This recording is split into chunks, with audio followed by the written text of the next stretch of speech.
एक ऐसी पावर आ जाए जिससे तुम ये देख पाओ कि किसने किस किस के साथ फिजिकल रिलेशनशिप बनाया है, तो तुम ऐसी पावर का क्या करोगे? वैसे तुम्हें ऐसी पावर चाहिए ही क्यों? खैर, हमारी ये कहानी एक ऐसी ही लड़की की है जिसके पास इस तरह की पावर थी, लेकिन क्या वो पावर उसके लिए कोई वरदान बनती है या फिर कोई शाप? चलिए जानते हैं इस कहानी में। तो कहानी की शुरुआत एक लड़की योन से होती है जो बिल्कुल अकेली रहती है। वो ना ही किसी इंसान से मिलती है और ना ही किसी से डायरेक्ट बात करती है। आज सुबह कार के हॉर्न की वजह से उसकी आँख खुल जाती है। वो बाहर देखती है तो उसे एक हाई स्कूल की लड़की सियोना दिखाई देती है जिसके सर पर एक रेड लाइन थी और कार में बैठे आदमी के सर से कई सारी रेड लाइंस निकल रही थी। वो आदमी अपनी भतीजी सियोना को कार में बैठने के लिए कह रहा था, लेकिन सियोना मना कर देती है। तभी योन की नजर सामने की बिल्डिंग में एक औरत पर जाती है जिसके सर से भी एक से ज्यादा रेड लाइंस निकल रही थी। वो औरत योन को देखकर मुस्कुराती है, लेकिन योन तो डर कर अंदर भाग जाती है। इसके बाद योन बताती है कि उसके पास एक खास पावर है। उसे लोगों के सर से रेड लाइंस निकलती हुई दिखती हैं, जो कि एक इंसान को उस दूसरे इंसान से जोड़ती हैं जिसके साथ उसने फिजिकल रिलेशनशिप बनाया है। योन उन लाइंस को टीवी और फोटोज तक में देख पाती है। वो कहती है कि बचपन से ही उसके पास ये पावर थी और उसने अपने डैड के सर से भी एक से ज्यादा रेड लाइंस निकलती हुई देखी थी, लेकिन तब उसे इस चीज की समझ नहीं थी और उसने वो रेड लाइंस एक ड्राइंग में भी बना दी। लेकिन उसकी माँ ने जब ये ड्राइंग देखी तो वो सब समझ गई कि उनका पति उनकी बहन के साथ मिलकर उन्हें धोखा दे रहा है। इसीलिए उन्होंने अपने पति के चाकू मार दिया और फिर भाग गयी। योन ये सब देख रही थी और उस दिन के बाद से योन को यकीन हो गया कि उसकी ये पावर लोगों की ले सकती है। मतलब ये कोई वरदान नहीं बल्कि एक शाप है। योन बताती है कि मैंने लेने की भी कई बार कोशिश की थी, लेकिन हर बार वो जिंदा बच जाती थी। तब उसे पता चला कि वो अमर भी है। ये सारी पावर्स देखने के बाद योन ने अपनी जिंदगी का एक नया मकसद बना लिया। उसे अब पता लगाना था कि ये रेड लाइंस आखिर कहाँ से आई हैं और इन्हें किसने बनाया है। और सबसे बड़ा सवाल, क्या इस दुनिया में कोई और भी है जो इन रेड लाइंस को देख पाता है या फिर वो अकेली है? अब इसके कुछ समय बाद वही दूसरी बिल्डिंग वाली लेडी योन के घर की डोरबेल बजाती है। वो बताती है कि मैं यहाँ पर नई हूँ, मेरा नाम हिवोन है। हिवोन बाहर ही खड़ी होकर काफी फ्रेंडली अंदाज में योन से बात करती है और बताती है कि मैं फल लेकर आई हूँ। लेकिन योन को लोगों से बात करने में डर लगता था। वो ना ही दरवाजा खोलती है और ना ही उस औरत की बातों का कोई जवाब देती है। कुछ समय बाद हिवोन फल वहीं पर रखकर यहाँ से चली जाती है और तब हिवोन थोड़ा सा दरवाजा खोलकर उन फलों को उठाती है और खाने लगती है। उसे ये काफी अच्छे लगते हैं। वहीं पर दूसरी तरफ हम एक डिटेक्टिव जीवोक को देखते हैं, जो कि वही आदमी है जिसके सर से योन ने कई सारी रेड लाइंस निकलती हुई देखी थी। वो अपने पुलिस स्टेशन में आता है जहाँ उसका कलीग डोंग और यहीं पर काम करने वाली एक लड़की भी होती है। जीवोक तो लोगों के साथ मिलकर रेड लाइंस बढ़ाने में काफी एक्सपर्ट था और वो यहाँ पर एक लड़की के साथ भी मिलकर रेड लाइंस बढ़ाने लगता है। वहीं स्कूल में हम जीवू की भतीजी सियोना को देखते हैं जिसे कई सारी गुंडी लड़कियां मिलकर बुली कर रही थी। तभी उनकी लीडर यंग यहाँ पर आती है। वो भी सियोना को मारकर उससे कहती है कि तूने ही टीचर के पास जाकर मेरी रिपोर्ट की थी ना। सियोना मना करती है, लेकिन यंग अब नहीं मानती और कहती है कि अब तू मुझे पैसे लाकर देगी और अगर तूने ऐसा नहीं किया तो मैं तुझे छत से नीचे फेंक दूंगी। इधर जीवो के पास अब एक मर्डर केस आता है। एक औरत का उसके घर में ही मर्डर हो गया था, लेकिन अजीब बात तो यह थी कि इस औरत के घर से ना ही तो कोई सामान गायब हुआ था और ना ही औरत का कोई फिजिकल असोल्ट हुआ था।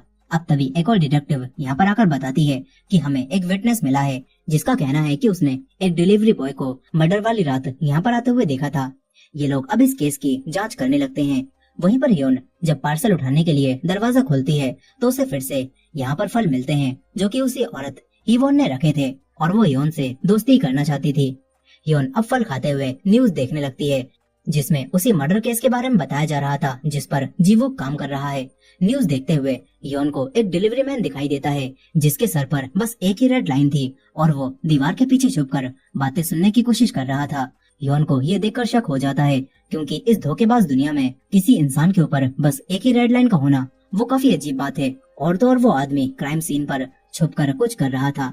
अब तभी योन को अपनी बिल्डिंग के बाहर वही डिलीवरी मैन दिखता है। योन डरकर तुरंत ही अपना फोन उठाती है, लेकिन उसमें बैटरी नहीं थी। योन उसे चार्जिंग पर लगाकर तुरंत उस आदमी को देखती है जो कि सामने वाली बिल्डिंग में हिवोन के पास आ जाता है। योन को शक हो जाता है कि ये आदमी फिर से मर्डर कर सकता है। वो तुरंत ही अपना फोन दोबारा उठाती है जो कि थोड़ी सी चार्जिंग से ऑन हो गया था। योन तुरंत ही पुलिस को कॉल करके हेलमेट वाले किलर के बारे में बताने लगती है, मगर तभी वो देखती है कि वो आदमी तो असल में हिवॉन का बॉयफ्रेंड है और वो दोनों मिलकर रेड लाइंस बढ़ा रहे हैं। योन ये देखकर कॉल काट देती है। अब इसके बाद अगले दिन स्कूल में वो बुली लड़की यंग देखती है कि सियोना आज स्कूल नहीं आई। वो अपनी साथियों के साथ मिलकर सियोना का लॉकर तोड़ देती है और इसके अंदर उसे एक लव लेटर मिलता है जो कि सियोना ने एक लड़के को देने के लिए लिखा था। वहीं पर शाम को जब जीवोक घर पहुंचता है तो देखता है कि सियोना आज स्कूल नहीं गई। सियोना अब उससे कुछ पैसे मांगती है। इसी दौरान जीवोक को सियोना के चेहरे और हाथ पर चोटों के निशान देखते हैं। वो सब समझ जाता है और कहता है कि मुझे बताओ ये किसने किया, लेकिन सियोना कुछ भी नहीं बताती और अपने रूम में चली जाती है। इसके बाद जब जीवोक बालकनी में खड़ा होता है तो उसे योन का रूम दिखता है जो कि बाकी सभी से काफी अजीब लाइफस्टाइल वाला था। अब तभी जीवोक के पास डोंकी कॉल आती है। वो बताता है कि हमने अभी तक डिलीवरी मैन वाले सस्पेक्ट की खबर मीडिया में नहीं दी थी, लेकिन फिर भी कल रात को हमारे पास एक कॉल आई जिसमें एक लड़की किसी डिलीवरी मैन की रिपोर्ट कर रही थी। जीवोक को पता चलता है कि कॉल उसके सामने वाली बिल्डिंग से ही आई थी। वो तुरंत ही एड्रेस लेता है और फिर योन के घर आकर उसका दरवाजा खटखटाने लगता है, लेकिन योन दरवाजे के ठीक पीछे खड़ी होती है। वो ना ही कुछ बोलती है और ना ही दरवाजा खोलती है। तभी ऊपर से एक आदमी उतरता हुआ आता है। वो जीवोक से कहता है कि तुम यहाँ खड़े रहकर अपना टाइम बर्बाद कर रहे हो। वो लड़की जो यहाँ रहती है ना, वो कभी भी बाहर नहीं आती। यहाँ तक कि उसने अपना कचरा फेंकने के लिए एक आदमी को भी रख रखा है। ये बोलकर वो आदमी चला जाता है, लेकिन जीवोक दोबारा से दरवाजा खटखटाता है और कहता है कि कल तुमने पुलिस के पास कॉल की थी ना, मुझे उसी बारे में कुछ पूछना है। इसके बाद योन थोड़ा सा दरवाजा खोल देती है और कहती है कि मुझसे गलती से वो कॉल लग गई थी। मैंने एक आदमी को हेलमेट पहने सामने वाली बिल्डिंग में जाते हुए देखा था। मुझे लगा कि कुछ गड़बड़ है, इसीलिए मैंने कॉल कर दी थी, लेकिन वो आदमी उस औरत का बॉयफ्रेंड था। ये बोलकर वो दरवाजा बंद करने लगती है। जीवोक उससे पूछने वाला था कि वो हमेशा बंद कमरे में क्यों रहती है और स्कूल क्यों नहीं जाती, लेकिन योन ने दरवाजा बंद कर लिया। अब इसके बाद रात में हम फिर से उसी डिलीवरी मैन को देखते हैं जो कि इस बार योन की बिल्डिंग में आता है। योन को उसके आने का एहसास हो जाता है। वो उस आदमी को देखने लगती है। वहीं शहर में सियोना अकेले बैठी हुई थी। तभी उसके पास यंग के मैसेज आते हैं। वो कहती है कि अगर तू कल पैसे लेकर नहीं आई तो अंजाम भुगतने के लिए तैयार रहना। अब तभी सियोना को एक औरत दिखती है जो कि बैंक से कुछ पैसे लेकर निकल रही थी। सियोना के पास अब कोई दूसरा रास्ता नहीं बचता। वो उस औरत का पीछा करती है और एक सुनसान गली में उससे पैसे छीनने वाली होती है कि तभी यहाँ से कुछ आदमी गुजरते हैं और सियोना रुक जाती है। वहीं डोंग जीवू को बताता है कि जिस औरत का मर्डर हुआ है उसका एक एक्स बॉयफ्रेंड है जो कि मैथ का टीचर है और वो उसी स्कूल में पढ़ाता है जहाँ पर सियोना पढ़ती है। साथ ही वो तुम्हारी सामने वाली बिल्डिंग में रहता है। ये सब सुनकर जीवू को मैथ के टीचर की फोटो देखता है जो कि वही आदमी था जो आज उससे मिला था। जीवुक और डोंग को लगता है कि इतना सब कुछ कोई इत्तेफाक नहीं हो सकता। ये दोनों अब पूछताछ करने जाने लगते हैं, लेकिन तभी जीवुक के पास हॉस्पिटल से कॉल आती है। फिर वो डोंग से कहता है कि तुम चलो, मैं थोड़ी देर में आ जाऊंगा। इसके बाद जीवुक हॉस्पिटल जाने लगता है क्योंकि हॉस्पिटल से उसके डैड अचानक गायब हो गए थे। वो जैसे ही हॉस्पिटल पहुंचता है तो नर्स उसे बताने लगती हैं कि आपके डैड अचानक से रूम से कहीं चले गए। हमने हर जगह देख लिया लेकिन वो कहीं भी नहीं है। जीवुक बिना कुछ सोचे समझे छत पर जाता है जहाँ पर उसे उसके डैड मिलते हैं जो कि खुद को मारने के लिए नीचे कूदने जा ही रहे थे। जीवुक ये देखकर परेशान हो जाता है। साथ ही उसके डायरेक्ट छत पर आने से हमें ये पता चलता है कि उसके डैड पहले भी कई बार सुसाइड करने की कोशिश कर चुके हैं और इसके पीछे जो वजह है वो जानकर आपके होश उड़ जाएंगे। तो इस वीडियो को एंड तक जरूर देखिएगा। खैर यहाँ पर नर्सेस तुरंत ही आकर जीवू के डैड को बचा लेती हैं। वहीं पर डोंग मैथ के टीचर के घर पहुँचता है। वो डोरबेल बजाता है लेकिन कोई दरवाजा नहीं खोलता। फिर वो खुद ही अंदर जाकर छानबीन करने लगता है और तभी उसे एक रूम में सारी दीवारें रेड हुई दिखती हैं। उसे कुछ गड़बड़ लगती है। वो तुरंत ही जीवू को कॉल करके ये सब बताने लगता है, लेकिन पास ही में खड़ा हुआ मैथ का टीचर अब डोंग पर हमला कर देता है और एक मेटल के बैट से उसे मारकर बेहोश कर देता है। वहीं अचानक फोन कटने से जीवुक समझ जाता है कि कुछ गड़बड़ है। वो तेजी से यहाँ पर आने लगता है। फिर कुछ समय बाद डोंग चेयर पर बन चुका था और अब हमें पता चलता है कि मैथ का टीचर ही असल में वो डिलीवरी मैन है और अब वो एक चश्मा लगाता है और हिवोन के घर जाने लगता है। हिवोन भी ये देख लेती है। उसे एहसास हो जाता है कि इस बार उसके इरादे अच्छे नहीं हैं। वो पुलिस को कॉल करती लेकिन पुलिस को आने में देर लग जाएगी, इसलिए हिवोन खुद ही अब एक चाकू उठाकर हिवोन को बचाने जाने लगती है। लेकिन वो काफी समय से घर से बाहर नहीं निकली थी और उसके पैर अब उसका साथ नहीं देते। वो वहीं गिरकर बेहोश हो जाती है। तभी उसकी माँ उसे देखने लगती हैं जो कि उसे संभालती हैं। वहीं पर मैथ का टीचर हिवोन के पास पहुंच चुका था और यहाँ पर हमें पता चलता है कि ये आदमी भी रेड लाइंस को देख पाता है और ये देख लेता है कि उसकी गर्लफ्रेंड कई और लोगों के साथ संबंध बना चुकी है, जो देखकर उसे काफी गुस्सा आता है। वो हिवोन का गला दबाकर उसे मारने लगता है, लेकिन हियोन, जिसने अपने डर को मात दे दी थी, वो यहाँ पर आ जाती है। लेकिन उसके हाथ अब भी कांप रहे थे और मैथ का टीचर सारी पॉसिबिलिटीज को कैलकुलेट करता है और हियोन से चाकू छीनकर उसे ही मार देता है। वहीं पर नीचे जीवुक भी पहुंच चुका था। उसे जमीन पर हियोन के ग्लासेस मिलते हैं। वो डायरेक्ट सबसे पहले हियोन के घर में आता है, जो कि बिल्कुल भी नॉर्मल नहीं था। वहीं पर हिवोन मैथ के टीचर पर हमला करती है, जिससे उसका चश्मा गिर जाता है और वो घबराकर उन्हें ढूंढने लगता है। हियोन को उठाने की कोशिश करती है, लेकिन हियोन अब बेहोश हो चुकी थी। अब तभी मैथ टीचर को चश्मा मिल जाता है। वो दोबारा हिवोन पर हमला करता है और दोनों के बीच लड़ाई होने लगती है। वहीं सामने वाली बिल्डिंग से जीवुक भी ये सब देख लेता है। यहीं पर हियोन होश में आती है। वो चाकू उठाकर आगे बढ़ने लगती है। इधर हियोन को खून में सना हुआ देखकर जीवुक भी अपनी गन निकाल लेता है और तभी हियोन मैथ के टीचर के पैर में चाकू मारती है। और जैसे ही वो आदमी हियोन को मारने के लिए आगे बढ़ता है, तभी जीवुक दूर से उसकी गोली मार देता है और इस तरह हिवोन और हियोन की जान बच जाती है। लेकिन वो आदमी मरने से पहले कहता है कि आखिरकार लाइंस मिट रही हैं। हियोन ये सुनती है और समझ जाती है कि ये आदमी भी रेड लाइंस को देख पाता था। अब कुछ ही देर में एम्बुलेंस यहाँ पर आती है और मैथ टीचर को यहाँ से ले जाया जाता है। लेकिन हियोन ये सोच रही थी कि वो मैथ टीचर अपना चश्मा गिरने के बाद उसे इतनी अहमियत देकर आखिर क्यों ढूंढ रहा था। शायद वो कोई आम चश्मे नहीं होंगे। हियोन को उस आदमी की बॉडी के पास कोई भी चश्मा नहीं दिखता और सबके जाने के बाद जीवुक उसके पास आकर कहता है कि पक्का तुम्हें हॉस्पिटल नहीं जाना। हियोन कहती है कि मैं ठीक हूँ, तुम चिंता मत करो। तभी सियोना यहाँ पर आ जाती है। वो हियोन को पहले से जानती थी। वो कहती है कि इतनी रात में तुमने ये ब्लैक ग्लासेस क्यों लगा रखे हैं। अब इसके कुछ समय बाद जीवुक सियोना से बात करता है। वो कहता है कि अगर तुम्हारे साथ स्कूल में कुछ चल रहा है तो मुझे बता दो। लेकिन सियोना जीवुक से ही बहस करने लगती है। तभी वो जाने लगता है। सियोना कहती है कि वैसे हियोन आज बाहर क्या कर रही थी। जीवुक पूछता है कि क्या तुम उसे जानती हो। सियोना बताती है कि हाँ, हम दोनों सेम मिडिल स्कूल में थे और उसकी माँ ने एक दिन उसके डैड को मार दिया था और वो उसे छोड़कर भाग गई। वहीं पर हियोन आज सुबह घर से बाहर बैठी हुई थी। हिवोन ने उसकी जान बचाने के लिए उससे कहा था कि मैं तुम्हारी शुक्रगुजार हूँ। और पहली बार हियोन को एहसास हुआ था कि उसकी ये पावर लोगों की जान लेने की बजाय उनकी जान बचा भी सकती है। अब तभी उसके पास अननोन नंबर से मैसेज आता है। कोई उससे कहता है कि मुझे भी वैसी ही दुनिया दिखती है जैसी तुम्हें दिखती है, स्कूल आ जाओ। हियोन ये समझ जाती है कि स्कूल में कोई तो है जो कि रेड लाइंस को देख पाता है। अब इसके बाद अगले दिन स्कूल में हम एक नई टीचर ग्योजिन को देखते हैं, जो कि काफी ज्यादा सीधी सादी होती हैं। वहीं पर मैसेज पढ़ने के बाद हियोन अब स्कूल आने का फैसला कर लेती है। वो अपने घर को साफ करने लगती है। यहीं पर आज जब सियोना स्कूल आती है तो यहाँ पर हियंग उसी लव लेटर को सबके सामने जोर जोर से पढ़कर सुनाती है और सियोना का मजाक बनाने लगती है। इससे अब सियोना को काफी गुस्सा आ जाता है। वो हियंग को अब पहले मारती है, लेकिन यहाँ पर हियंग ज्यादा ताकतवर थी। वो सियोना को गिराकर उसे बहुत बुरा मारने लगती है। तभी यहाँ पर नई टीचर ग्योजिन आ जाती हैं। वो हियंग को रोककर लड़ाई को छुड़वाती हैं, लेकिन फिर वो सियोना से ऑफिस में कहती हैं कि अगर तुम इस तरह पहले हाथ उठाओगी तो मैं तुम्हें नहीं बचा पाऊंगी। तुम्हें लड़ाई शुरू नहीं करनी चाहिए थी। सियोना कुछ भी नहीं कहती। अब इसके बाद जब वो स्कूल से जा रही थी तो उसे अपने लॉकर में एक चश्मा रखा हुआ दिखता है। सियोना उसे उठाकर अपने पास रख लेती है। इधर जीवुक अब भी मैथ के टीचर की केस की फाइल को देख रहा था। डोंग, जो कि जिंदा बच गया था, वो कहता है कि हमने उसे पकड़ लिया है और वो मर चुका है, इसीलिए केस को बंद कर दिया गया है। तो तुम फाइल क्यों देख रहे हो। जीवुक बताता है कि इस आदमी ने अपनी सभी पिछली गर्लफ्रेंड्स को मार दिया था, और जबकि उसका ब्रेकअप तो उनके साथ काफी समय पहले हो चुका था। और तो ये आदमी बिल्कुल भी रिलीजियस नहीं था, लेकिन फिर भी ये आदमी किसी तरह की मोक्ष यानी कि सैल्वेशन की बात करता रहता था। जीवुक को लगता है कि केस में अब भी कोई ऐसी कड़ी बाकी है जिसके बारे में किसी को भी नहीं पता।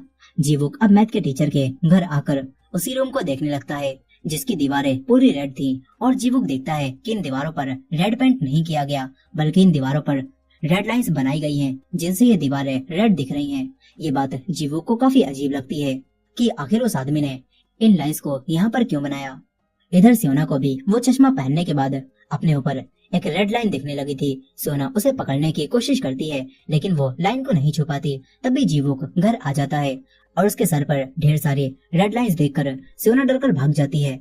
फिर वो आसमान को देखती हुई बाहर निकलती है। हियोन भी उसे देख रही थी। इसके बाद सियोना शहर में आ जाती है। उसे हर तरफ हर इंसान के सर पर रेड लाइंस निकलती हुई दिख रही थी। लोगों ने एक से ज्यादा लोगों के साथ संबंध बना रखे थे। सियोना ये देखकर सब समझ जाती है कि ये लाइंस आखिर क्या दर्शा रही हैं। अब इसके बाद अगले दिन वो चश्मा पहनकर स्कूल जाती है, जहाँ उसे अब साफ दिखने लगा था कि किस टीचर ने किसके साथ रिलेशन बना रखा है। वो देखती है कि नई टीचर ग्योजिन तो बिल्कुल सीधी सादी और वर्जिन है। अब इसके बाद वो देखती है कि उसे परेशान करने वाली उस लड़की यंग के सर से भी रेड लाइंस निकल रही हैं। सियोना एक रेड लाइन को फॉलो करती है जो कि सीधा उनके एक टीचर से कनेक्ट हो रही थी। सियोना सब समझ जाती है। फिर क्लास में मिस ग्यूजिन सभी बच्चों को एक नए स्टूडेंट योन से मिलवाती हैं। योन ने अब इसी स्कूल में एडमिशन ले लिया था और वो सियोना के क्लास में आती है।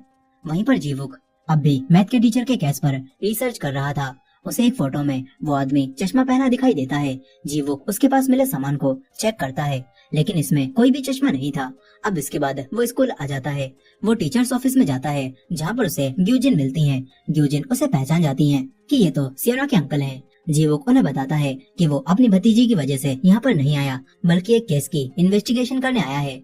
जीवुक ग्यूजिन से उसी मैथ टीचर के बारे में पूछता है और कहता है कि क्या वो हमेशा चश्मा पहनता था। ग्यूजिन बताती है कि वो यहाँ पर नई आई हैं, इसीलिए उन्हें ज्यादा कुछ नहीं पता, लेकिन वो आदमी शायद चश्मा नहीं पहनता था। वहीं हियंग पैसे न लाने की वजह से सियोना को काफी मारती है, लेकिन अब सियोना उससे नहीं डरती और उसका हाथ पकड़ लेती है। लेकिन ये देखकर हियंग को और गुस्सा आता है और वो सियोना को और मारती है। तभी योन यहाँ पर आ जाती है। वो हियंग को रोकने के लिए कहती है, लेकिन हियंग अब योन से भी लड़ने लगती है। मगर हियन सियोना की तरह नहीं थी। वो उसे बिल्डिंग के किनारे पर ले जाती है और कहती है कि अगर तूने हम दोनों को दोबारा परेशान करने की कोशिश की तो मैं तुझे लेकर बिल्डिंग से नीचे कूद जाऊंगी। योन सच में ऐसा कर सकती थी और ये देखकर यंग डर जाती है और यहाँ से चली जाती है। लेकिन सियोना को योन का इस तरह बीच में आना पसंद नहीं आता, मगर फिर भी वो योन से खुश थी। यहीं पर जीवुक इन्वेस्टिगेशन करने के बाद यहाँ से जाने लगता है। वो एक बार में आता है जहाँ पर मैथ का टीचर अक्सर आया करता था। जीवुक उसकी फोटो दिखाकर बारटेंडर से पूछता है और बारटेंडर उसे बताता है कि हाँ, ये आदमी अक्सर यहाँ पर आया करता था और एक तरफ कोने में बैठकर अपनी ड्रिंक पीता था और चला जाता था। लेकिन कुछ समय पहले से उसके साथ अजीब चीजें होने लगी। वो यहाँ पर आता और लोगों के सरों को देखकर गिनती करता था। इसी वजह से एक बार उसके एक कस्टमर से लड़ाई भी हो गई थी। अब ये सब जानने के बाद जीवुक जाने लगता है। तभी एक लड़की उसे रोक लेती है और जीवुक उसके साथ रेड लाइन बढ़ाने जाने लगता है। वहीं पर दूसरी तरफ रात में सियोना यंग का पीछा करती है और देखती है कि वो तो उन्हीं टीचर से मिल रही है। सियोना उन दोनों का साथ में फोटो ले लेती है। इसके बाद जब वो दोनों होटल में होते हैं तो सियोना यंग के पास वही फोटो भेजकर उसे धमकाती है, लेकिन यंग रिप्लाई करती है और कहती है कि मैं तो अभी माइनर हूँ, अगर सच्चाई बाहर आ गई तो हमारे टीचर को ही सजा होगी। ये सब पढ़कर अब सियोना के दिमाग में एक नया आइडिया आता है। वो अगले ही दिन उसी टीचर के पास ये फोटो भेजती है और उसे ब्लैकमेल करके कहती है कि 20 मिलियन वॉन तैयार रखना। फिर स्कूल आते समय वो योन से बात करती है और कहती है कि 20 मिलियन वॉन काफी होंगे ना, मुझे अपने अंकल के घर से बाहर निकलना है और आजादी के साथ अपनी जिंदगी जीनी है। लेकिन यहाँ पर सियोना योन को ये नहीं बताती कि 20 मिलियन वॉन वो कहाँ से लाने वाली है। फिर वो योन से पूछती है कि तुम्हें क्या लगता है तुम्हारी माँ अब भी जिंदा होंगी। योन चुप ही रहती है। सियोना कहती है कि अगर वो जिंदा होती तो तुमसे मिलने जरूर आती। योन को ये सुनकर अपनी माँ की याद आ जाती है। वो अपने घर आकर बालकनी में बैठकर दूसरे परिवारों को देखती है और अगर कोई आम इंसान उन्हें देखता तो सोचता कि परिवार कितना खुश है। लेकिन सियोना के पास जो पावर थी उससे वो देख पाती है कि परिवार में हर इंसान अपने पार्टनर से कुछ न कुछ छुपा रहा है। अब इसके बाद अगले दिन वही टीचर यंग को ऑडिटोरियम में लेकर जाता है और बताता है कि किसी ने हम दोनों की साथ में फोटो खींच ली थी और अब वो मुझे धमका रहा है। यंग बताती है कि वो सियोना होगी। टीचर कहता है कि उसे ये कैसे पता चला। यंग कहती है कि मुझे भी नहीं पता। ये बोलकर वो जाने लगती है। फिर वो देखती है कि उसकी सारी दोस्त अब सियोना के साथ बहुत अच्छा बिहेव कर रही हैं। यहीं पर उसी टीचर को अपनी डेस्क पर और फोटो मिलती हैं जिनमें वो दूसरी टीचर्स के साथ था और ये काम सियोना ने ही किया होता है। अब इस पावर का इस्तेमाल करके वो सभी को ब्लैकमेल करने लगी थी और कोई भी उसके खिलाफ नहीं जाता। योन भी ये सब देखती है, उसे कुछ गड़बड़ लगती है। इधर वो टीचर अब 20 मिलियन जमा करने के लिए उन्हीं दूसरी टीचर्स के पास जाता है, लेकिन कोई भी उसे पैसे देने के लिए तैयार नहीं होती। योन भी ये सब देख रही थी। इसके बाद बाथरूम में वो सियोना के चश्मे को नोटिस करती है और कहती है कि तुम हमेशा से चश्मा नहीं पहनती थी ना, जरूर तुम इनसे कुछ देख पाती हो। योन अब रिस्क लेती है और तुक्का मारकर कहती है कि मुझे भी वो रेड लाइंस दिखती हैं। सियोना ये सुनकर हैरान रह जाती है और राज को खोल देती है कि उसे इस चश्मे को पहनकर रेड लाइंस दिखने लगी। योन कहती है कि ये पावर काफी खतरनाक है, मुझे ये चश्मा दे दो। लेकिन सियोना चश्मा देने से मना कर देती है और यहाँ से चली जाती है। अब इसके बाद घर जाते समय भी योन उसके पीछे ही होती है। सियोना कहती है कि तुम ये जानना चाहती हो ना कि मेरी रेड लाइन किससे कनेक्ट है। योन कहती है कि मुझे नहीं जानना। तभी सियोना पूछती है कि वैसे इन रेड लाइन से पीछा कैसे छुड़ा सकते हैं। योन को याद आता है कि जब उसकी माँ ने अपने पति को मार दिया था तो उन दोनों के बीच बनी हुई वो रेड लाइन भी मिट गई थी। यानी कि अगर लाइन से पीछा छुड़ाना है तो उस इंसान को मारना होगा जिसके साथ रिलेशन बनाया है। लेकिन योन ये बात सियोना को नहीं बताती और कहती कि मुझे नहीं पता। इधर वो टीचर अब भी काफी परेशान था। उसने अब तक पैसों का इंतजाम नहीं किया था। वहीं पर रात में सियोना एक लड़के के साथ होती है। तभी टीचर उसके पास मैसेज करता है और कहता है कि पैसे चाहिए तो आधी रात में स्कूल की छत पर आ जाना। अब इसके बाद सियोना उसी लड़के के साथ फोटो बूथ में जाती है। लेकिन हियंग अब उसका पीछा कर रही थी क्योंकि हियंग ने उस दिन बाथरूम में छुपकर योन और सियोना की सारी बातें सुन ली थी। और अब हियंग जब सियोना का बैक साइड में रखा देखती है तो वो चश्मा निकाल लेती है। सियोना को जैसे ये बात पता चलती है वो हर जगह अपना चश्मा ढूंढने लगती है। इधर यंग चश्मा पहनकर एक ऐसी दुनिया को देखती है जहाँ पर हर इंसान अपने पार्टनर को चीट कर रहा होता है। वो इस पावर के मिलने से खुश हो ही रही थी कि तभी अचानक कोई उसे पकड़ लेता है। वहीं पर सियोना योन के पास कॉल करके कहती है कि तुमने ही मेरा चश्मा चुराया है ना। योन मना करती है। तभी सियोना देखती है कि 12 बजने वाले हैं। वो कहती है कि चलो छोड़ो, मुझे अभी स्कूल जाना है, मैं तुमसे बाद में निपट लूंगी। योन को काफी हैरानी होती है कि आधी रात में सियोना स्कूल क्यों जा रही है। यहीं पर सियोना स्कूल की छत पर आ जाती है जहाँ पर वो टीचर पहले ही आ चुका था। सियोना उससे पैसे मांगती है लेकिन वो सियोना के आगे गिड़गिड़ाने लगता है और कहता है कि मेरे बीवी बच्चे हैं, मैं तुम्हें पैसे नहीं दे सकता और तुम्हें ऐसा नहीं करना चाहिए, ये सब गलत होता है। लेकिन सियोना कहती है कि जब वो लड़कियां मुझे बुली करती थी तब तुम सारे टीचर कुछ भी नहीं करते थे, तो वो सही था क्या। वो टीचर कहने लगता है कि चलो ठीक है, तुम पहले अपने फोन से फोटो को डिलीट कर दो, मैं तुम्हें पैसे दे दूंगा। लेकिन अब तभी उसकी वाइफ उसके पास मैसेज करती है किसी ने उसे पहले ही सारे फोटोज भेज दिए थे और टीचर की वाइफ उससे सवाल करने लगती है। ये सब देखकर टीचर को काफी गुस्सा आता है। उसे लगने लगता है कि सियोना ने ही ये सब किया है, हालांकि सियोना ने ऐसा नहीं किया था। यहीं पर योन भी सियोना को देखने के लिए स्कूल आ चुकी थी और तभी उसे सियोना दिखती है जो कि छत से गिर रही थी। योन उसके पास आ जाती है जहाँ सियोना अब मरने लगती है। अब इसके बाद योन उसे लेकर हॉस्पिटल पहुंचती है। सियोना को तुरंत ही ऑपरेशन रूम में ले जाया जाता है। जीवोक भी भागते हुए यहाँ पर आता है। वो कहता है कि ये सब कैसे हुआ।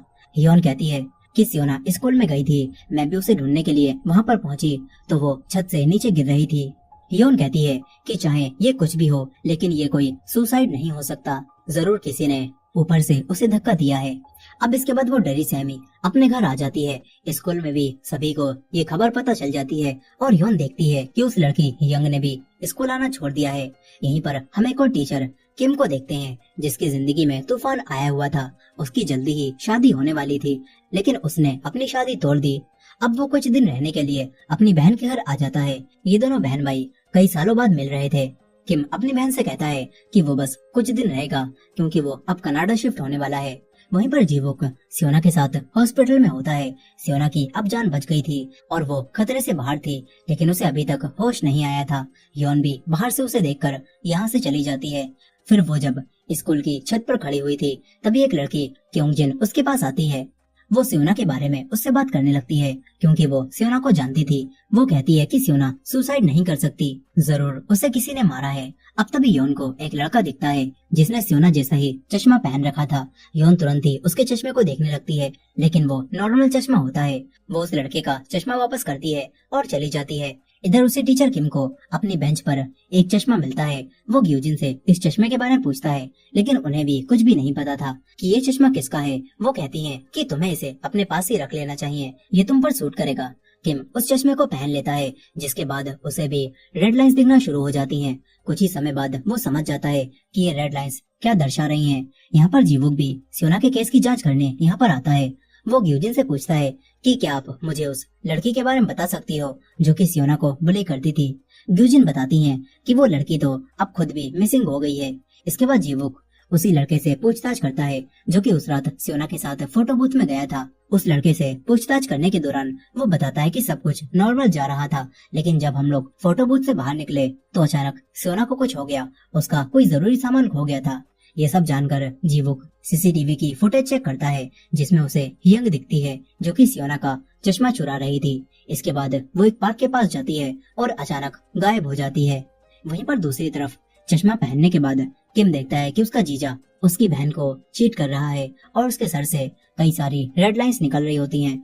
अब इसके बाद जब वो दोनों लिफ्ट से नीचे जा रहे थे तो किम देखता है कि उसकी बहन के अलावा उसके जीजा की एक रेड लाइन चौथे फ्लोर पर रहने वाले किसी से कनेक्टेड है। फिर थोड़ी बातें करने के बाद जब ये दोनों वापस जाने लगते हैं तो किम चौथे फ्लोर का बटन दबा देता है और जब लिफ्ट चौथे फ्लोर पर रुकती है तो किम देखता है कि उसकी रेड लाइन वहीं पर जा रही है। वहीं पर जीवो के चीफ सियोना के गैस को बंद करवा देते हैं क्योंकि अब तक एक भी सबूत नहीं मिला था जिससे ये पता चल सके कि सियोना को किसी ने धक्का दिया है। जीवुक मना करता है लेकिन वो नहीं मानते और कहते हैं कि हायर अप्स के यही ऑर्डर हैं। वहीं पर दूसरी तरफ किम जब स्कूल आता है तो उसे पता चलता है कि किस टीचर का किसके साथ अफेयर चल रहा है। वो देखता है कि ग्यूजिन के सर से एक भी रेड लाइन नहीं निकल रही। वो उनसे पूछता है कि अगर आपको पता चले कि कोई आपको धोखा दे रहा है तो आप क्या करोगी। ग्यूजिन कहती है कि मैं ये बात सबको बता दूंगी और फिर मजे से ड्रामा देखूंगी। किम के दिमाग में अब कुछ और ही आता है। इसके बाद जब वो अपनी बहन के साथ शॉपिंग करके लौटता है तो इन्हें घर के बाहर एक पैकेट मिलता है जो कि किसी तेसियोक के नाम से आया था। ये देखकर किम की बहन कहती है कि वो आदमी चौथे फ्लोर पर रूम नंबर 401 में रहता है। हालांकि किम देखता है कि इस पर एड्रेस तो इसी घर का है, मगर किम की बहन कहती है कि कभी कभी पार्सल पर गलत एड्रेस आ जाता है। वो पैकेट को लेने वाली थी लेकिन किम अब उसी पैकेट को उसी एड्रेस पर देने जाने लगता है। वो देखता है कि ये तो वही रूम है जिसमें रहने वाले इंसान से उसके जीजा की रेड लाइन कनेक्ट हो रही थी। अब तभी एक लड़की यहाँ पर आती है। किम ने पैकेट वहीं पर रख दिया था। किम उसी लड़की को देखता है जो कि पैकेट को लेकर अंदर चली जाती है।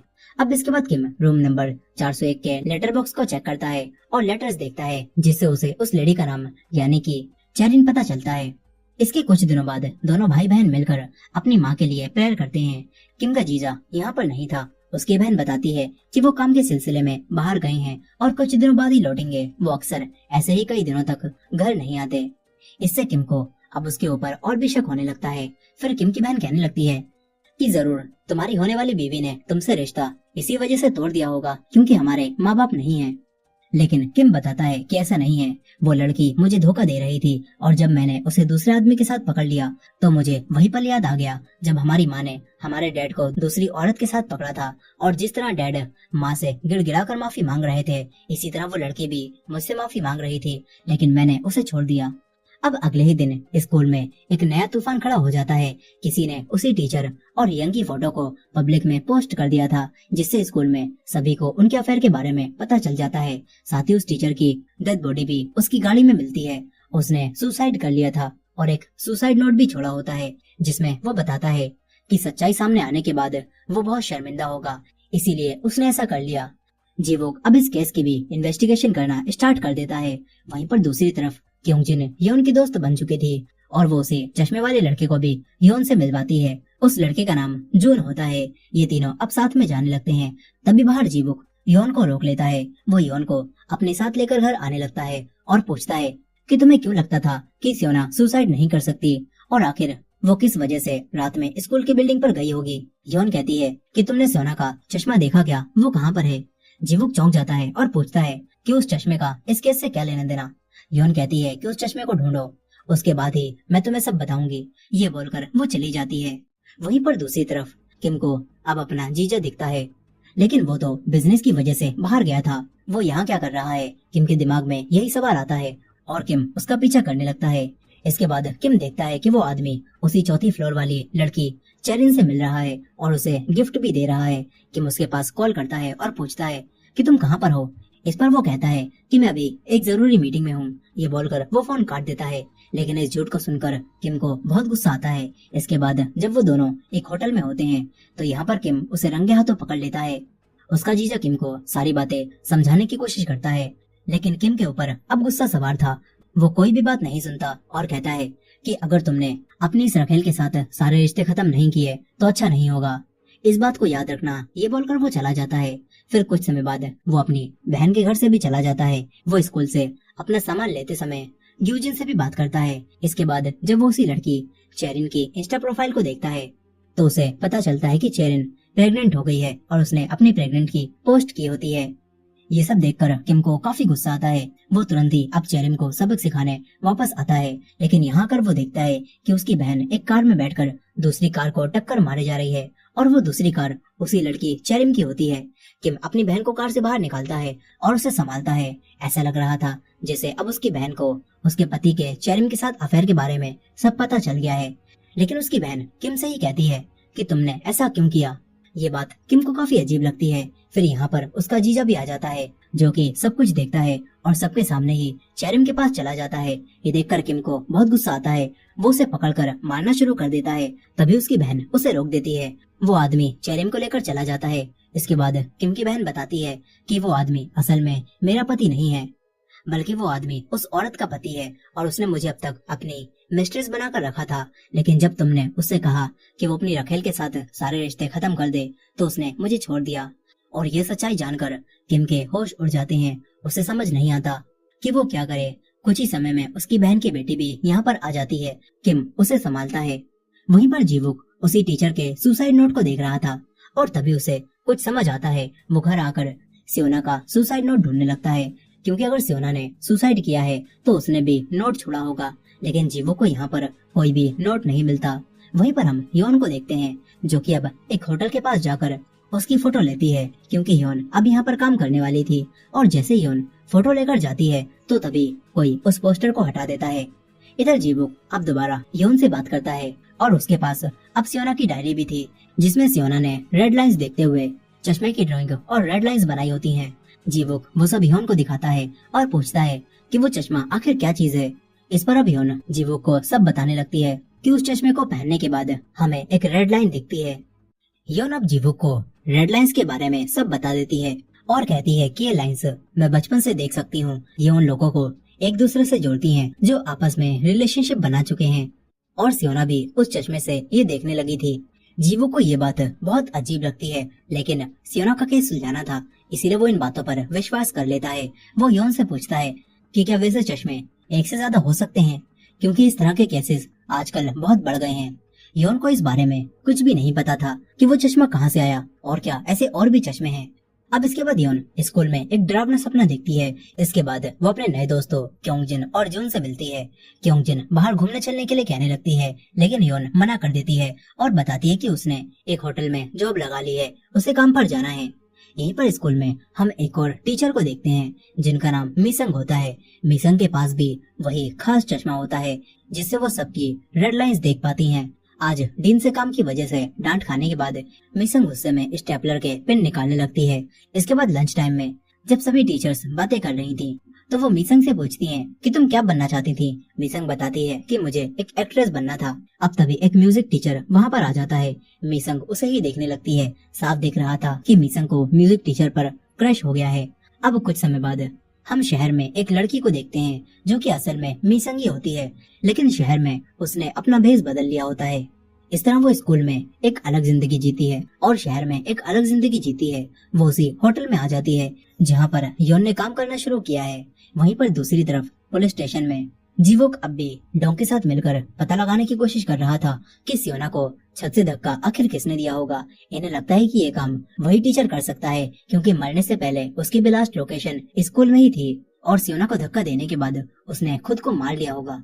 लेकिन इनकी ये थ्योरी बेकार हो जाती है, क्योंकि जीवो कहता है कि टीचर की फैमिली के हिसाब से उसे खुद भी ऊंचाई से डर लगता था।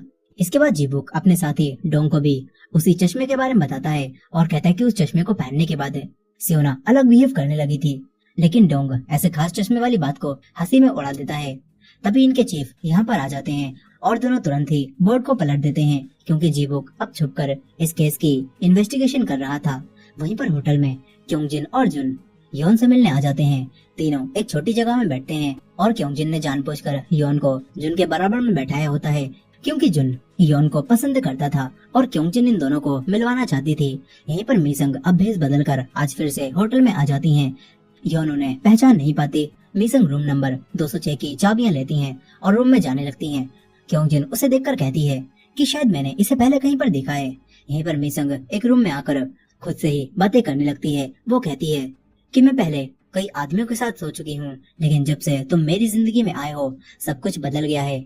असल में मिसंग अपनी एक्टिंग की प्रैक्टिस कर रही थी। अब कुछ समय बाद योन, क्योंजिन और जुन तीनों छत पर आराम कर रहे थे। तभी मीसंग इन्हें जाती हुई दिखती है। क्योंजिन अब उसे पहचान जाती है कि ये तो हमारे वही चश्मिश टीचर मीसंग है। वो जुन को भी ये बात बताती है। यहीं पर मीसंग अपने घर आकर अपने असली रूप में आ जाती है। वो चश्मा पहनती है और बाहर झांकने लगती है। दूसरी तरफ जीवुक अब योन की मॉम के केस की फाइल को देखता है, जिससे उसे पता चलता है कि योन की मॉम को जब ये बात पता चली थी कि उनके पति ने उनकी बहन के साथ रिलेशनशिप बना रखा है, तो उन्होंने अपने पति को जान से मार दिया था। केस की फाइल में ये भी लिखा होता है कि छोटी सी योन ने शायद उन दोनों को एक साथ देख लिया होगा और एक ड्राइंग में रेड लाइन के जरिए उन दोनों को कनेक्ट कर दिया, जिससे उसकी माँ को सब पता चल गया। जीवुक को याद आता है कि उसने योन के घर में काफी अजीब चीजें मैप पर देखी थी। इससे अब जीवुक को पूरा यकीन हो जाता है कि ऐसा चश्मा और पावर सच में एग्जिस्ट करती है। फिर हॉस्पिटल में जीवुक योन से पूछता है कि क्या सियोना के सर पर भी कोई रेड लाइन मौजूद है। योन बताती है कि हाँ, उसके सर पर भी एक लाइन मौजूद है, लेकिन वो किससे जुड़ी है मैंने ये नहीं देखा। जीवुक कहता है कि क्या वो लाइन स्कूल में उसी लड़के से जुड़ी है जिसे सियोना पसंद करती थी, लेकिन योन मना कर देती है और कहती है कि स्कूल में वो किसी से भी नहीं जुड़ी। अब इसके बाद योन घर में न्यूज देखती है, जहाँ पर एक मर्डर की न्यूज दिखाई जा रही थी। एक आदमी ने किसी का मर्डर कर दिया था और उसने भी बिल्कुल वैसा ही चश्मा पहन रखा था और वो बहुत ही अजीब तरह से स्माइल करते हुए सभी को देख रहा था। इससे योन समझ जाती है कि शायद वैसे चश्मे एक से ज्यादा मौजूद हैं। फिर स्कूल में मीसंग को एक रूम से म्यूजिक की आवाज आती है। मीसंग वहाँ पर जाती है तो म्यूजिक टीचर आराम से बैठकर म्यूजिक सुन रहा था। दोनों साथ में म्यूजिक सुनते हुए बातें करने लगते हैं। म्यूजिक टीचर थोड़ी सी बात करने के बाद ये समझ जाता है कि मीसंग को एक एक्ट्रेस बनना था। तभी मीसंग अपने चश्मे से दोनों को देखती है। म्यूजिक टीचर के सर से एक रेड लाइन निकल रही थी। मीसंग चाहती थी कि उसकी रेड लाइन उससे कनेक्ट हो। यहीं पर स्कूल में छुट्टी के समय अब जून योन के पास आता है। वो बताता है कि क्योंजिन को कुछ काम था, इसीलिए वो पहले ही चली गई। फिर ये दोनों साथ में जाने लगते हैं। जून पूछता है कि अगर तुम फ्री हो तो कहीं पर चलें क्या। वो योन को अब स्कूल के स्विमिंग पूल में लेकर आता है, क्योंकि अब तक वो समझ चुका था कि योन को शांत जगहें पसंद है। योन भी यहाँ आकर काफी खुश होती है और डायरेक्ट पूल में कूद जाती है। वो पानी के अंदर ही रहती है और शांति को महसूस करती है। तभी जून को लगता है कि वो डूब रही है। जून भी उसे बचाने के लिए पानी में कूद जाता है और दोनों हंसने लगते हैं। इसके बाद जून योन को अपना स्वेटर देता है और दोनों साथ में नूडल्स खाने लगते हैं। योन भी अब जून को रेड लाइन्स के बारे में सब बता देती है और कहती है कि उसे ये चीजें बचपन से दिखती हैं। जून उसकी बातों पर तुरंत ही विश्वास कर लेता है। योन भी अब धीरे धीरे जून को पसंद करने लगी थी और घर आकर योन सोचती है कि वो रेड लाइन के साथ कैसी लगेगी। वहीं पर पुलिस स्टेशन में एक लेडी बैठी हुई थी, जो कि जीवुक को देखकर उसे पहचान जाती है, क्योंकि दोनों की रेड लाइन कनेक्ट हो रही थी। वो हाय हेलो करके यहाँ से चली जाती है। डोंग ये सब देखकर जीवुक से बात करता है और पूछता है कि तुम किसी को डेट कर रहे हो क्या, या फिर तुम्हारे दिल में कोई है। ये सुनकर जीवुक को उन्हीं टीचर ग्यूजिन की याद आ जाती है। वो कहता है कि हाँ, मेरी नजरों में कोई है। इधर मीसंग आज फिर से होटल में आकर रूम नंबर 206 को बोरो करती है। ये मीसंग का अब डेली रूटीन बन गया होता है। फिर काम के दौरान योन उसे अपने आप से बातें करते हुए सुनती है। वो फिर से अपना वही डायलॉग मार रही थी। तभी वो बताने लगती है कि कैसे एक दिन होटल में उसे ये चश्मा मिला, जिसके बाद उसकी पूरी जिंदगी बदल गई। अब तभी बराबर वाले रूम में रूम नंबर 205 में कोई आता है। इस रूम में एक हॉल था, जिससे मीसंग उस रूम में झांकती है और वो देखती है कि ये तो वही म्यूजिक टीचर है। फिर कुछ समय बाद उसी रूम में एक लेडी आती है और दोनों की लाइन जुड़ी हुई थी, जिससे मीसंग समझ जाती है कि दोनों पार्टनर्स हैं और वो दोनों अपना प्राइवेट समय बिताते हैं। और ये सब देखकर मीसंग का दिल ही टूट जाता है। उस औरत के जाने के बाद मीसंग तुरंत ही इस होटल में अपने स्टे को एक दिन और बढ़ाती है और इस बार उसने अपनी विग भी उतार दी थी। वो पानी में अब ड्रग मिला देती है और फिर अगले दिन जब म्यूजिक टीचर दोबारा उस रूम में आता है तो मीसंग तैयार हो जाती है। जैसे ही वो दूसरी लेडी यहाँ आने लगती है, मीसंग उस पर हमला करती है और उसे अपने रूम में लेकर आती है और बांध देती है और उसके कपड़े पहनकर खुद म्यूजिक टीचर के पास जाती है। म्यूजिक टीचर, जो कि किसी और का इंतजार कर रहा था, वो मीसंग को देखकर चौंक जाता है। मीसंग अब उसके सामने कबूल करती है कि वो उसे पसंद करने लगी है, लेकिन म्यूजिक टीचर डरकर यहाँ से जाने लगता है। तभी मीसंग उसके वही स्टेपलर फेंक कर मारती है और म्यूजिक टीचर वहीं पर बेहोश हो जाता है। इसके बाद मीसंग उसकी बॉडी को ही किस करने लगती है और कहती है कि मैंने तुम्हारे पानी में पहले ही ड्रग मिला दिया था, लेकिन तुम्हें थोड़ी देर में होश आ जाएगा। मगर अब ऐसा नहीं होता और म्यूजिक टीचर के सर से खून निकलने लगता है, जिसके बाद उसकी यहीं पर डेथ हो जाती है और उसकी रेड लाइन भी मिट जाती है। ये सब देखकर मीसंग को काफी दुख होता है। वो बाथटब में जाकर उसी स्टेपलर से अब खुद के शरीर को स्टैब करने लगती है और इसी तरह मीजन खुद को भी जान से मार डालती है। कुछ समय बाद जब ह्योन काम से ऊपर आती है तो तभी उसके सामने वही औरत आ जाती है जो कि बंधी हुई थी। वह ह्योन को सब बताती है। ह्योन तुरंत ही रूम नंबर 205 में जाकर देखती है तो उसे यहाँ पर टीचर की डेड बॉडीज दिखती हैं। फिर कुछ समय बाद पुलिस और डिटेक्टिव यहाँ पर आ जाते हैं। जीवुक इस केस की भी इन्वेस्टिगेशन करता है। वो डोंग से पूछता है कि क्या तुम्हें यहाँ पर कोई चश्मा मिला क्या। डोंग मना कर देता है। इसके बाद जीवुक ह्योन से बात करता है और पूछता है कि क्या ये इंसिडेंट भी उसी चश्मे से रिलेटेड है। ह्योन कहती है कि मिसंग स्कूल में हमेशा चश्मा पहनती थी, लेकिन जब वो यहाँ पर आती थी तो उसका होलिया पूरा बदला हुआ होता था। वो बिल्कुल अलग इंसान होती थी, लेकिन कल उन्होंने भी चश्मा लगा रखा था। ह्योन कहती है कि वो चश्मे काफी खतरनाक हैं। उन्हें पहनकर इंसान सोचता है कि वो खास है, लेकिन एंड में अंजाम बुरा ही होता है। जीवुक इसी बारे में सोचता है। वो सियोना को भी देखने जाता है। इसके बाद वो दोबारा अकेले ही क्राइम सीन पर आ जाता है और खून से भरे हुए बाथटब को खाली करता है, जिसके बाद उसे यहाँ पर वही चश्मा मिलता है। उसे पहनने के बाद जीवुक को अपने ऊपर ढेर सारी रेड लाइंस दिखने लगती हैं, जिन्हें देखकर वो हैरान रह जाता है। तभी पास्ट का सीन दिखाया जाता है और अपने भाई और भाभी के इस दुनिया से जाने के बाद जीवुक की बचपन से सियोना का ख्याल रखने लगा था, लेकिन वो सियोना पर ज्यादा ध्यान नहीं दे पाता था, जिससे सियोना जीवुक से ठीक से बात भी नहीं करती थी और उसकी लाइफ में क्या चल रहा है इसके बारे में जीवुक को कोई खबर भी नहीं थी। मगर अब चश्मा पहनने के बाद उसे सियोना के सर पर एक रेड लाइन दिखती है और खुद के सर पर कई सारी रेड लाइन दिखती हैं। इसके बाद पुलिस स्टेशन में भी वो जान पाता है कि किसका किसके साथ अफेयर चल रहा है। वो देखता है कि डोंग के सर पर 2 रेड लाइंस हैं और पूछने पर जीवुक को पता चलता है कि कॉलेज टाइम में उसकी एक गर्लफ्रेंड थी, लेकिन यहाँ पर जीवुक डोंग को चश्मे के बारे में कुछ भी नहीं बताता। अब तभी एक हाई स्कूल की लड़की जीना यहाँ पर आती है, जिसके सर से 4 लाइंस निकल रही थी। फिर कुछ समय बाद जीवुक उसी लड़के को सियोना के पास लेकर आता है और देखता है कि सियोना की लाइन इस लड़के से कनेक्ट नहीं है। जीवुक उससे पूछता है कि क्या सियोना का कोई और बॉयफ्रेंड भी था, लेकिन वो मना कर देता है कि उसे नहीं पता। इधर ह्योन क्योंगजिन और जुन से बात कर रही थी। उसका जल्दी ही बर्थडे आने वाला था, इसीलिए क्योंजिन पार्टी करने के लिए कहने लगती है। तभी ह्योन के पास एक अनजान नंबर से मैसेज आता है। कोई उसके बर्थडे के बारे में जानता था। वो ह्योन को उस दिन एक पार्टी में आने के लिए कहता है। ह्योन स्कूल में इसी बारे में सोचती रहती है। तभी वही लड़की जीना, जो कि कल पुलिस स्टेशन गई थी, वो ह्योन की क्लास में आती है। वो यहीं पढ़ती थी। ह्योन देखती है कि उसके सर से 4 लाइंस निकल रही हैं।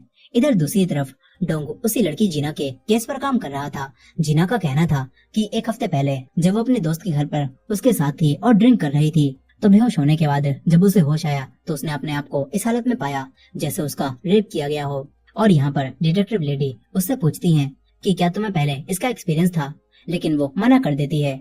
रिकॉर्डेड वीडियो को देखकर जीवुक कहता है कि ये लड़की झूठ क्यों बोल रही है, क्योंकि इसके सर से 4 लाइंस निकल रही थी। अब इसके बाद जीवुक और डोंग उसी लड़के से पूछताछ करने जाते हैं। यहाँ पर ग्यूजिन जीवुक से मिलती हैं और जीवुक देखता है कि मिस ग्यूजिन के सर से एक भी रेड लाइन नहीं निकल रही। इसके बाद जीवुक उनसे उसी लड़के के बारे में पूछता है और उसका नाम हानियू था। जीवुक उसे चश्मे से देखता है। उसके सर से बस एक ही लाइन निकल रही थी। ये दोनों उससे पूछताछ करते हैं, लेकिन वो लड़का हानियू साफ मना कर देता है और कहता है कि मैंने ऐसा नहीं किया, हम दोनों ने बस ड्रिंक की थी। जीवुक और डोंग के पास कोई सबूत नहीं था और वो दोनों जाने लगते हैं। तभी योन जीवुक को चश्मा पहने देख लेती है। योन उसे साइड में ले जाकर उससे कहती है कि ये चश्मा काफी खतरनाक है, ये मुझे दे दो। अब तक जिसने भी इसे पहना है उसके साथ बुरा ही हुआ है। लेकिन जीवुक उन्हें योन को नहीं देता। योन उसे समझाने लगती है और तभी ग्यूजिन इन दोनों के पास आ जाती है। योन यहाँ से चली जाती है। इसके बाद जीवुक ग्यूजिन से कहता है कि क्या आप मेरे साथ कभी डिनर पर चलोगी। ये बोलकर वो शर्मा कर चला जाता है, लेकिन मिस ग्यूजिन सरकास्टिक स्माइल के साथ उसे देख रही थी। और यहाँ पर हमें पता चलता है कि ग्यूजिन के पास भी बिल्कुल योन की ही तरह बिना चश्मे के रेड लाइन देखने की पावर है। वहीं पर जीवुक और डोंगो उसी लड़की जीना के बारे में और पता करते हैं और इन्हें पता चलता है कि जीना अक्सर अपनी दोस्तों के साथ घूमती रहती है और वो लड़कों से मिलती है और ड्रिंक भी करती है। इन्हें लगता है कि शायद जीना हानियू के ऊपर झूठा इल्जाम लगा रही होगी। इसके बाद ये लोग हानियू को पुलिस स्टेशन बुलाकर पूछताछ करते हैं। डोंगो उसके मैसेजेस को चेक करता है। वहीं पर दूसरी तरफ जीवुक जीना से पूछताछ कर रहा था और वो जीना से कहता है कि तुमने अपने फोन से हानियू को किए हुए मैसेज डिलीट क्यों कर दिए और तुमने उन कपड़ों को भी साफ कर दिया था जो कि तुमने उस रात पहने थे, और तो और तुम उस इंसिडेंट के बिल्कुल 1 हफ्ते बाद रिपोर्ट लिखवाने आई हो। आखिर तुमने ऐसा क्यों किया। लेकिन जीना कहती है कि मैं अब तक सोच रही थी कि शायद वो सब मेरा वहम भी हो सकता है, मगर मुझे शक था और जब मुझे यकीन हो गया तो तभी जीना रिपोर्ट लिखवाने आई थी। अब तभी जीवो के पास डोंग के मैसेजेस आते हैं। वो कहता है कि मुझे हानियों से ज्यादा कुछ पता नहीं चल पाया है और मैं उसे अब घर भेज रहा हूँ। फिर हानियों जब जाने लगता है तो जीवुक देखता है कि हानियों की लाइन जीना से कनेक्ट नहीं है। उसे यकीन हो जाता है कि जीना हानियों के ऊपर झूठा इल्जाम लगा रही है, इसलिए वो डोंग से कहता है कि इस केस को खत्म कर दो। इसके बाद रात में जीवुक दोबारा योन से मिलता है। योन उस चश्मे को देखती है और जीवुक को ही वापस कर देती है। तभी जीवुक उसे उसकी मॉम और उसकी पुरानी फोटो दिखाता है जो कि केस फाइल में मौजूद थी। योन अपनी माँ की शक्ल भी भूल गई थी, लेकिन फोटो देखकर उसे उनकी याद आ जाती है। यहीं पर जीवुक उसे बताता है कि इन चश्मों की मदद से हम लोगों की मदद भी कर सकते हैं। योन पूछती है कि तुमने इनसे किसकी मदद की। इस पर जीवुक उसे जीना के बारे में सब कुछ बताता है कि कैसे वो एक लड़के पर झूठा इल्जाम लगाने की कोशिश कर रही थी। तभी योन को याद आता है कि ऐसा नहीं हो सकता, क्योंकि एक हफ्ते पहले तक उसके सर पर एक भी लाइन नहीं थी और अचानक उसके सर पर 4 लाइंस आ गईं। जीवुक को जब ये बात पता चलती है तो वो तुरंत ही डोंग को कॉल करता है और ये दोनों अब दोबारा इन्वेस्टिगेशन करते हैं और हानियों के उसी घर में जाकर उससे पूछताछ करते हैं। जीवुक घर को अच्छे से देखने लगता है, जो कि किसी नॉर्मल लड़के के घर से कुछ ज्यादा ही साफ था, लेकिन इन्हें यहाँ पर कुछ भी नहीं मिलता। वहीं पर दूसरी तरफ योन उसी होटल में जाती है, लेकिन इस बार उसका कोई पीछा कर रहा था। योन होटल में इसीलिए आई थी क्योंकि उसे लग रहा था कि जहाँ पर जीवुक को वो चश्मा मिला है जरूर किसी ने जानबूझकर वहाँ पर उसे रखा होगा। योन ये चेक कर ही रही थी कि तभी जून यहाँ पर आ जाता है। वो कहता है कि मैंने तुम्हें इतनी रात गए यहाँ पर आते हुए देखा और इसीलिए मैं तुम्हारे पीछे आ गया। योन उससे झूठ बोलती है कि वो यहाँ पर कुछ भूल गई थी जिसे लेने वो वापस आई थी। यहीं पर ये दोनों अब काफी ज्यादा करीब आ जाते हैं और एक दूसरे को किस करते हैं। वहीं दूसरी तरफ जीवुक को हानियों पर शक हो चुका था और जब वो दोनों क्लोथिंग डोनेशन बिन को चेक करते हैं तो इन्हें यहाँ पर हानियों की बेडशीट मिलती है जो कि बिल्कुल ठीक थी। ये लोग उसकी जांच के लिए उसे फॉरेंसिक डिपार्टमेंट भेजते हैं और डोंग कहता है कि तुम्हें बेडशीट ढूंढने का आइडिया आखिर कैसे आया। जीवुक कहता है कि उसकी बेडशीट का कलर उसके इंटीरियर से मैच नहीं कर रहा था और वो बिल्कुल नई थी, इसीलिए मुझे कुछ गड़बड़ लगी। ये दोनों समझ जाते हैं कि हानियों कुछ तो छुपा रहा है। अब इसके बाद स्कूल में क्लास के दौरान हानियों को दोबारा पूछताछ के लिए बुलाया जाता है क्योंकि उसकी फेंकी हुई उसी बेडशीट पर जीना का ब्लड मिला था। लेकिन हान कहता है कि मुझे नहीं पता उसका ब्लड मेरी बेडशीट पर कैसे आया। इसके बाद जीवुक भी यहाँ पर आ जाता है। वो कहता है कि मैं जानता हूँ तुमने उसके साथ कुछ भी नहीं किया, लेकिन अगर तुम खुद ही सच बता दो तो अच्छा रहेगा। इसके बाद जीवुक उससे पता कर लेता है कि उसने ड्रिंक किस समय पर और कहां से खरीदी थी। ये लोग सीसीटीवी की फुटेज को चेक करते हैं, लेकिन इसमें इन्हें वो नॉर्मल ही ड्रिंक खरीदता हुआ दिख रहा था। अब तभी जीवुक 4 लड़कों को नोटिस करता है जो कि सेम टाइम पर उसी बिल्डिंग में गए थे और जब वो लोग वापस आते हैं तो उनके सर पर एक एक लाइन बढ़ चुकी थी। जीवुक ये देखकर सब समझ जाता है। वहीं स्कूल में योन भी ये देख लेती है कि जीना की रेड लाइंस स्कूल में 4 लड़कों से कनेक्ट हैं। वो तुरंत ही ये बताने के लिए जीवुक को कॉल करती है, लेकिन जीवुक पहले ही यहाँ पर आ चुका था। इसके बाद उन्हीं 4 लड़कों को पकड़कर उनसे पूछताछ की जाने लगती है। जीवुक एक लड़के को देखता है जो कि सबसे ज्यादा डरा हुआ था। जीवुक अपना दिमाग चलाकर उसे किसी तरह सच बोलने के लिए मजबूर कर देता है और फिर वो लड़का सच बोलता है और बताता है कि ये सब उस लड़के हानियों का प्लान था। इसके बाद बाकी सारे लड़के भी सच बता देते हैं कि ये सारा हानियों का ही प्लान था, उसने हमसे पैसे लेकर ये सब करवाया था। फिर हानियों के खिलाफ इन्हें सबूत भी मिल जाता है और इस तरह हानियों पर कोर्ट में केस चलेगा। योन को भी ये सब पता चलता है। योन भी अब अपने सर पर एक रेड लाइन लाने के बारे में सोच रही थी। अब तभी जीवुक के पास हॉस्पिटल से कॉल आती है। वो योन से कहता है कि यहाँ से तुम अकेले ही चले जाओ, मुझे जल्दी में वहाँ जाना होगा। इसके बाद वो तुरंत ही हॉस्पिटल जाने लगता है। वो अपने डैड को देखने हॉस्पिटल पहुंचता है तो उसे पता चलता है कि उसके डैड यहाँ से गायब हो गए हैं और सीसीटीवी में एक लेडी उन्हें ले जाती हुई दिखती है। जीवुक ध्यान से देखता है तो पता चलता है कि ये तो वही टीचर मिस ग्यूजिन है। अब तभी कोई अनजान नंबर से उसके पास सियोना की फोटो भेजता है। जीवुक समझ जाता है कि सियोना की जान खतरे में है। वो तुरंत ही सियोना के पास जाने लगता है। यहाँ आकर वो देखता है कि सियोना बिल्कुल ठीक है, लेकिन अब तभी जीवुक देखता है कि सियोना की रेड लाइन अब हिलने लगी है और वो इंसान बाहर ही मौजूद है। जीवुक तुरंत ही अपनी गन निकाल लेता है, लेकिन तभी सबसे बड़ा खुलासा होता है। सियोना की रेड लाइन जिस इंसान से जुड़ी थी वो कोई और नहीं बल्कि उसका ग्रैंडफादर और जीवुक का डैड था। ये सब देखकर जीवुक के होश उड़ जाते हैं। वो तुरंत ही अपने डैड को पकड़कर सियोना से दूर कर देता है और गुस्से में कहता है कि तूने ये सब क्यों किया। जीवुक उन्हें मार देना चाहता था, लेकिन वो ऐसा नहीं कर पाता और गिल्ट के मारे रोने लगता है। वो बार बार अपने डैड से कह रहा था कि तुमने ऐसा क्यों किया, और यही वो वजह थी कि उसके डैड भी बार बार सुसाइड करने की कोशिश करते थे। वहीं पर दूसरी तरफ हम योन को देखते हैं, जिसके हाथ अब खून से रंगे हुए थे। वो रो रही थी। योन अब जीवुक को कॉल करती है और कहती है कि मुझे आपकी मदद चाहिए।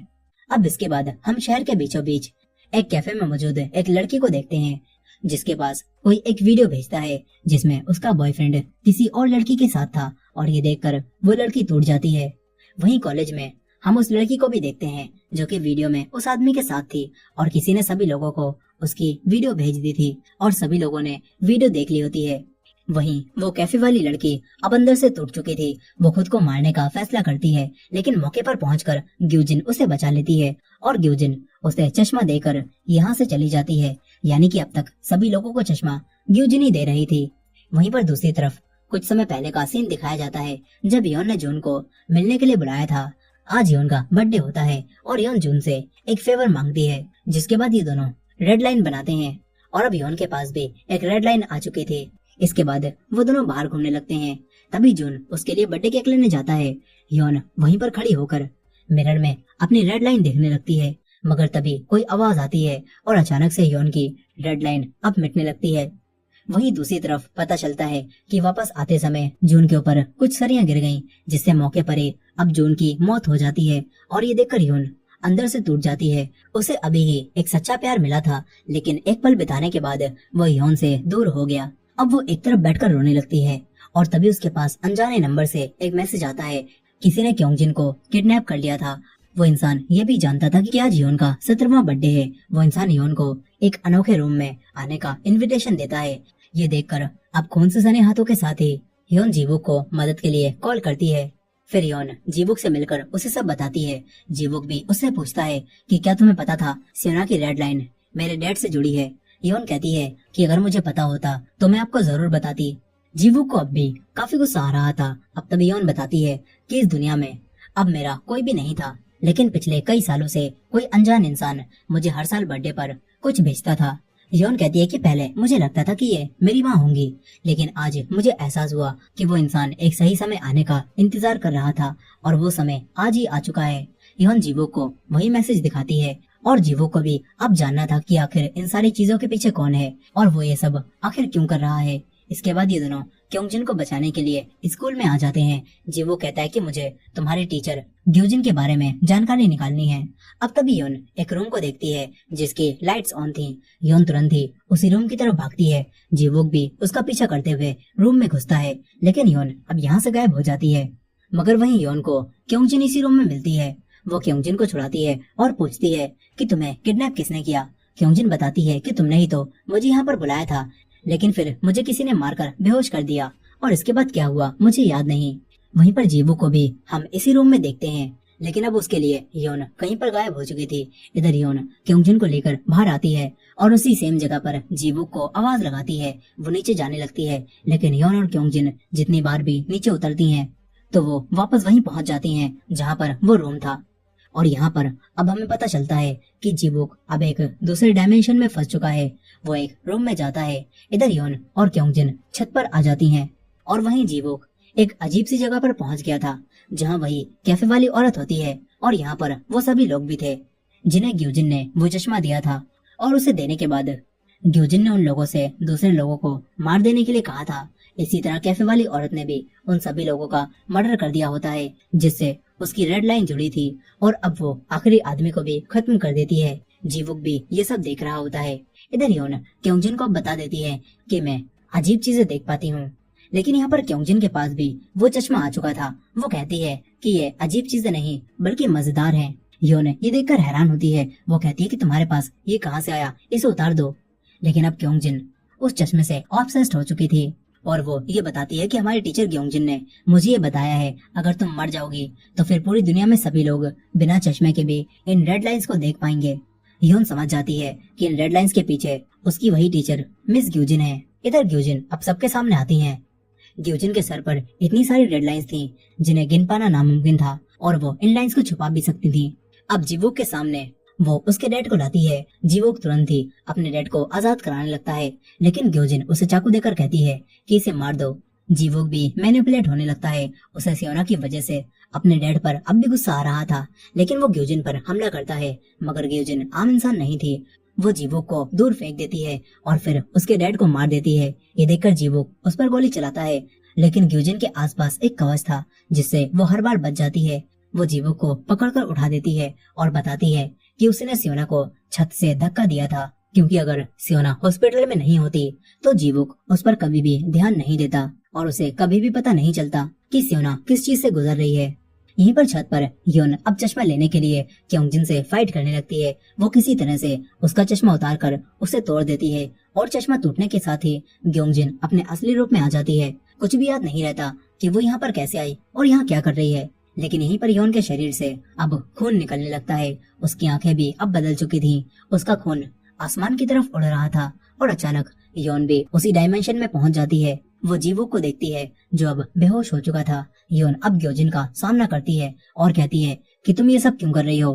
ग्योजिन कहती है कि आज तुम्हें तुम्हारे सारे सवालों के जवाब मिलेंगे। तुम बचपन से सोचती थी ना कि तुम्हारी पावर कोई शाप है, लेकिन असल में ये एक वरदान है। और जिन लोगों को मैंने चश्मा दिया वो सभी लोग खुद से उन लाइंस को देखना चाहते थे, और लोग रेड लाइंस देखने के लिए मर रहे हैं। उन्हें भी दूसरे लोगों की रेड लाइंस देखनी है। अब इसके बाद सभी लोग उन दोनों को घेर लेते हैं और ग्योजिन योन को मारने के लिए उसके चाकू मारती है, लेकिन योन की मॉम जो कि यहाँ मौजूद थी वो बीच में आकर उसे बचा लेती हैं। वो मरते हुए योन को बताती हैं कि मेरे पास भी वो चश्मा था और मैंने उसे देख लिया था कि तुम्हारे डैड का अफेयर मेरी बहन के साथ चल रहा है और तभी मैंने उन्हें मारा था। इसमें तुम्हारी कोई भी गलती नहीं थी, इसीलिए खुद को दोष मत देना। ये बोलकर उनकी डेथ हो जाती है। अब गुस्से में योन ग्योजिन पर हमला करती है, लेकिन वो कुछ भी नहीं कर पाती और उसके ही चाकू लग जाता है, जिसके बाद उसका खून निकलने लगता है। ग्योजिन उसे आसमान में उड़ाती है और उसका काफी सारा खून निकालती है। योन का सारा खून आसमान में इकट्ठा हो रहा था और उसके खून से एक बहुत बड़ी रेड बॉल बनती है जो कि असली दुनिया के ठीक ऊपर थी। इसके बाद योन जमीन पर गिर जाती है। फिर ग्योजिन अपनी पावर से उस रेड बॉल को रेड लाइंस में बदलती है और असली दुनिया में सभी के पास रेड लाइन भेज देती है। तभी योन दोबारा उठ जाती है क्योंकि वो अमर थी। योन ग्योजिन को मार देती है, लेकिन मरते मरते ग्योजिन कहती है कि हम दोनों को जिस मकसद से इस दुनिया में भेजा गया था वो अब पूरा हो चुका है। इसके बाद ग्योजिन मर जाती है और सभी लोग जो यहाँ पर मौजूद थे वो अब डरकर इधर उधर भागने लगते हैं और गायब हो जाते हैं। जीवोक भी दोबारा जाग जाता है। उसका चश्मा गिरता है और वो उसकी तरफ ही बढ़ने लगता है। इसके बाद योन वापस असली दुनिया में पहुंच जाती है। वो अब ठीक हो चुकी थी। ग्योजिन उसके पास आती है और उसे लेकर जाने लगती है। यहीं पर जीवोक भी असली दुनिया में आ चुका था। वो अब भी चश्मे के पीछे जा रहा था, लेकिन योन उसे रोक लेती है। यहीं पर रेड लाइंस अब असली दुनिया में सभी को दिखने लगी थी।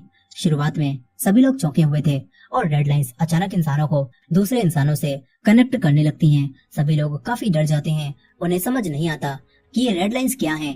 और फिर 1 साल बीत जाता है। अब सभी लोगों को ये समझ आ चुका था कि रेड लाइंस क्या दर्शा रही हैं, और इसी वजह से सभी लोग अपना चेहरा छुपाकर रहने लगे थे। योन जिसके सर पर एक भी रेड लाइन नहीं थी, वो भी अब एक नॉर्मल इंसान की तरह दुनिया में जिंदगी बिताने लगी थी। सियोना को भी होश आ चुका था और वो बिल्कुल ठीक थी, और जीवोक के सर पर इतनी सारी लाइंस होने के बाद भी उसे अब जीवोक से कोई दिक्कत नहीं थी और दोनों साथ में खुश थे। यहीं पर योन भी अब फिर से अकेली हो चुकी थी। वो अपने गांव में आ जाती है और जून की कब्र के पास जाकर उसे याद करने लगती है, लेकिन तभी अचानक से उसके सामने ग्योजिन का घोस्ट आ जाता है। और इसी एंडिंग के साथ ये कमाल की सीरीज यहाँ पर खत्म हो जाती है। दोस्तों, आपको ये सीरीज कैसी लगी कमेंट करके जरूर बताइएगा, और ये वीडियो पसंद आई हो तो वीडियो को लाइक करके हमारे चैनल को भी सब्सक्राइब कर लीजिएगा। मिलते हैं नेक्स्ट वीडियो में।